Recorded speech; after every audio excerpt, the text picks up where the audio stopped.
കോട്ടപ്പള്ളി സുലൈമാൻ എന്നൊരാളെ കേട്ടിട്ടുണ്ടോ? ഇല്ല. നഗരത്തെ കിടുകിടാ വിറപ്പിച്ചിരുന്ന ഒരു ഗുണ്ട, ഘനഗംഭീരൻ, അഭ്യാസി, ഇവിടുത്തെ പണച്ചാക്കുകളുടെ കൊടാലിക്കൈ, രാഷ്ട്രീയ നേതാക്കന്മാരുടെ ഇഷ്ടതോഴൻ. ചാർജ് എടുത്തതിന്റെ 3-ാം ദിവസം ഐതിഹാസികമായ ഒരു സംഘടനത്തിലൂടെ ഞാനവനെ തറപറ്റിച്ചു. അവിടുന്ന് അങ്ങോട്ട് എന്റെ ജൈത്രയാത്രയായിരുന്നു. എലിമെന്ററി സ്കൂളിൽ മൂക്കിൾ ഒലിപ്പിച്ച് നടന്നിരുന്ന ആ പഴയ എല്ലുന്ത്യ രാജേന്ദ്രനിൽ നിന്നും ഈ നിൽക്കുന്ന SA രാജേന്ദ്രനിലേക്കുള്ള പ്രയാണം സംഭവബഹുലമായിരുന്നു. എനിക്കിന്ന് മൃദുല വികാരങ്ങളില്ല, മനുഷ്യത്വം തീരെയില്ല. കുറ്റവാളികളെ കടിച്ചു കീറാൻ തയ്യാറെടുത്ത് നിൽക്കുന്ന ഒരു സിംഹമാണ് ഞാനിന്ന്. നീ ഇത്രയും ഭയങ്കരനായ വിവരം ഞാൻ അറിഞ്ഞില്ല.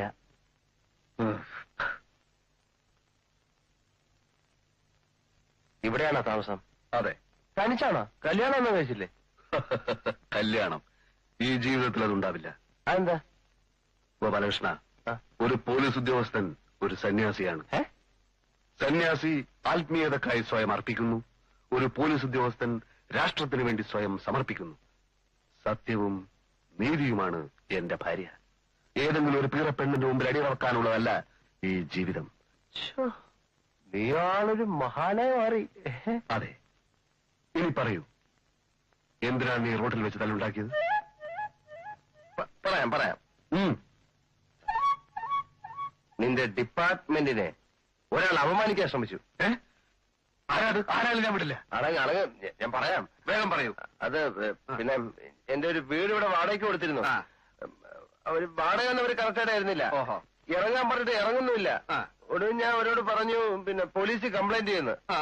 അപ്പൊ അവിടുത്തെ സ്ത്രീയും മകളും എന്നോട് പറയാ പിന്നെ അവര് പറയാ പിന്നെ പോലീസിനെ അവർക്ക് പേടിയില്ല, ഇവിടുത്തെ SA ഒരു കിഴങ്ങനാണ്, അയാൾ വിചാരിച്ച ഒരു പുല്ലും ചെയ്യില്ല. സ്റ്റോപ്പ്.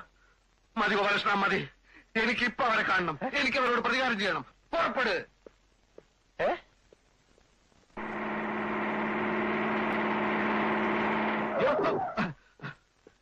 ഡിപ്പാർട്ട്മെന്റിനെ അപമാനിച്ചാരാണ്? പോലീസ് പുല്ലാണെന്ന് പറഞ്ഞാരാണ്? പകലോർക്ക്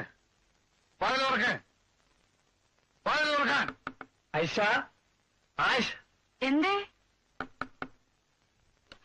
ഇങ്ങോട്ട് ഇറങ്ങിക്കാൻ. നിങ്ങളാണോ പോലീസ് പുല്ലാണെന്ന് പറഞ്ഞത്? നിങ്ങളാണോ പോലീസ് പുല്ലാണെന്ന് പറഞ്ഞത്?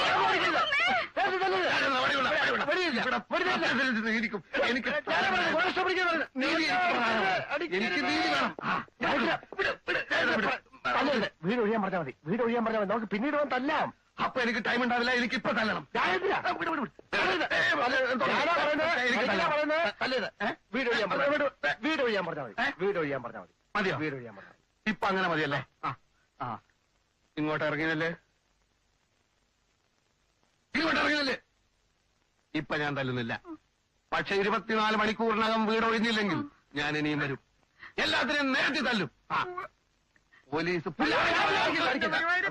അതെ.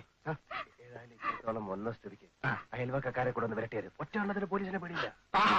പോലീസിനെ പേടിയില്ലാത്തവന്മാര് ധൈര്യം ഉണ്ടെങ്കിൽ ഇറങ്ങി വാടാ. കോട്ടപ്പള്ളി സുലൈമാനെ ഇടിച്ച് തറവെറ്റിച്ച SA രാജേന്ദ്രനാണ് പറയുന്നത്. 24 മണിക്കൂറിനകം വീടൊഴിയാൻ ഇവരോട് പറഞ്ഞിട്ടുണ്ട്. ഇവൻ എന്റെ ക്ലാസ്മേറ്റ് ആണ്. ഇവനെ തൊട്ട് കളിച്ചാൽ പോലീസ് ഡിപ്പാർട്ട്മെന്റ് കയ്യും കെട്ടി നോക്കി നിൽക്കയില്ല. ഓർമ്മയിരിക്കട്ടെ. കേരള ജീപ്പില്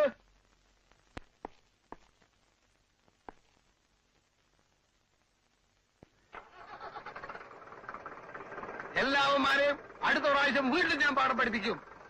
തല്ലെനിക്ക് പുത്തരിയല്ല, എല്ലാറ്റിനെയും തല്ലും.